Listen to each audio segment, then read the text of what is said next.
دوای ئەمەیەکەیتر طبعا هیجرەتی کردووە و هەروەکوتیشم لە مناڵەکەی بووە لە هاجر و لە مەککەیە لەو فترانەیە بەجێی ئەهێڵێ چونکە یەکەم جار ئەوش بۆی هەروەکو بیرخستنەوە فاصلێک ئەکرێتە نێوانی ئەمەوە هیجرەتی یەکەمی فەرموو کردی بۆ شام دوایی بۆ میسر گەڕایەوە هاجریشی لەگەڵ بوو سارە و هاجری پێکەوە لەگەڵا بوون دوو ژن ئەمجا هاجری هێنا بۆ مەککە بوادٍ غير ذي زرع لەوێ داینا مناڵەکەش کە ئیسماعیلە لەگەڵ یا بوو بەجێی هێشت پاشان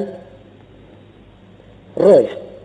هاجر پێوتوتی بۆ کوێ بەجێمان دێڵی ئیبراهیم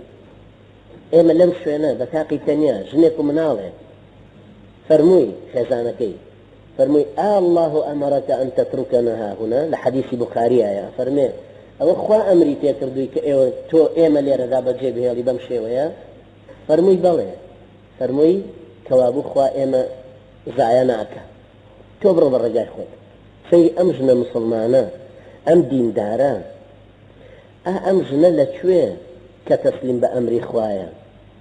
کە مێردەکەشی متەفەرق کردو بۆ ئەو عیبادەت و بۆ ئەو هیجرەت و بۆ ئەو ئیشکردن و بانگەوازە خۆشی بەو شێوەیە ئابڕووی خۆیە پارێزێ مناڵی خۆیە پارێزێ دینی خۆیە پارێزێ ئەمە لەکوێ ئەوە لەکوێ هەموو ڕۆژە باسی زینا و فاحشە و خراپەکاری ناو ئەلمانیەکانە بیستینەوە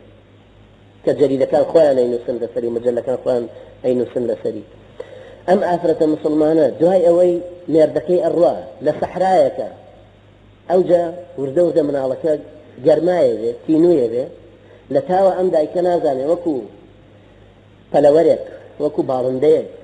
وەکو چۆلەکەیەک وەک پەڕەسێلکەیەک لە تاو جوچکەکانی خۆی لە تاوی بێچوەکانی خۆی جارێک ڕاکە بۆ سەر سەفا شاخێکە لێ گردێکە لێوە سەیرەکە بزانە کەس هەیە لەوێ کەسی دیسان دێتەوە چێتە سەر گردەکەی ئەمر کە پێوترە مەڕوا چەند جار دێو ئەڕوا دوو ڕیوایەت هەیە کە لەوێ ئیسماعیل کە قاچیە جوڵێنێ مناڵێکی بچووکە خوای پەروەردگار لەو شوێنەیە ئاویان بۆ بەرهەمەهێنە کە ئاوی زەمزەمە ڕیوایەتێکی تریش هەیە کە مەلائیکەت دێتە ئەوێ بۆ هاوکاری ئەوان کە ئەوان تەسلیم بە دینی خوا بوون خوای گەورە بۆیان ئاسانەکە لەوێ مەلائیکەتێک بە باڵی خۆی بیری زەمزەمیان بۆ هەڵەکەنێ بەو شێوەیە ئەمێننەوە لەوێ پاشان هەر ئەو وەختە لە دوورە و کاروانێک لە قەبیلەی جورهم ئەبینن داڵ و پەلەوەر لەسەر شوێنێک ئەخولێنەوە یەکێکیان ئەڵێ ئەو شوێنە حتمما ئاوی لێپەیا بۆ بۆیە کەسانێک ڕەنگە لەوێ هەبنیان ئاوێک لەوێ هەیە بەبار چینە نزیکیەوە کە ئەچنەوێ سەیرەکەن ئاو هەیە لە دوورەوە داوای ئیجازەی لێەکەن ئەڵێن ئایا ئەتوانین بینە ئێرە ئەوان دێن قەبیلەکە دێ وردە وردە مناڵەکە لەگەڵیانە گەورە ئەبێ ئیسماعیل هەتاوەکو لە قەبیلەی جورهم ژنی یەکەمە هێنێ دوایی سەیدنا ئیبراهیم پاش فترەیەکە گەڕێتەوە مناڵەکەی بەو شێوە بەجێشتەوە دوایی کە ئەگەڕێتەوە بۆ لایەن مناڵەکە گەورە بووە ژنی هێناوە کە دێتەوە بووکەکەی خۆی بینێن لە ڕێگاوە پێشەوەی دێتە ژوورەوە بە بووکەکەی خۆی بە خێزانەکەی ئیسماعیل کە ئیسماعیل لەوێ نییە لێ پرسێ وەزعتان چۆنە ئەڵێ ئاوە وەزعمانە خوابی بڕێ و لێرە نەنان هەیە و نەئاو هەیە و لەو گلەی شەکوایانەی کە ئافرەتی ناشکورەیکە ئەڵێ باشە کە مەردەکەت هاتەوە ئیسماعیل پێی بڵێ پیاوێک هاتووتی غەیر عەتەبەتە دارێک کۆڵەکەی ماڵەکەت بگۆڕ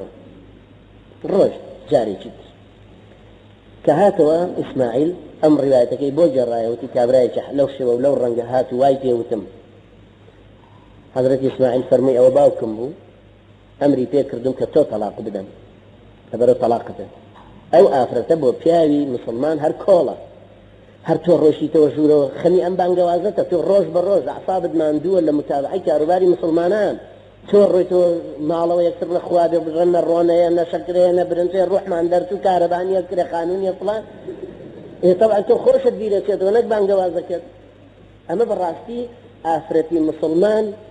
ماڵەکەی کردووە بە قەڵایەک بۆ ئەوەی مێردەکەی پیا بحەسێتەوە کە بێتەوە چونکە شوێنی حەسانەوەی پیاوەکە کوێیە ناو مزگەوت و ئەو کۆمەڵگە جاهیلێنی ئەم هەم بۆ جاری دوم کە سەیدنا ئیبراهیم دێتەوە سەیرەکە ژنێکی تری هێناوە ئەم جارە پێڵێ بە هەمان شێوە فەرمێ لە حەدیثی بوخاریایە فەرمێ پێی بڵێ بە مێردەکەت بڵێ ثەبت عەتەبەتە دارێک کۆڵەکەی ماڵەکەت قایم ڕاگرە کەوا بژن کۆڵەکەی ماڵە خوای پەروەردگار ڕەحم بە ئێمە ئەو کەسانەش کە ژنیان هێناوە هەموو خێزانەکانمان بۆ ئیسلاحکە بۆمان چاکە ئێمە بۆ ئەوان چاکە ئەوان بۆ ئێمە چاکە هەردوو لاشمان بۆ بانگەوازی خوای بسازێنێ ئەوانش کە ژنیان نهێنا خوای گەورە بە نسیبیان بکە و ژنی چاکتر و باشتر لە ژنەکانی ئێمە ئەوانش کەوە شویان نەکردو شو بکەن بە پیا و بە مێردی مسلمانی چاکتر لە ئێمەش. أقول قولي هذا واستغفر الله لي ولكم وصلى الله على محمد وعلى آله وصحبه.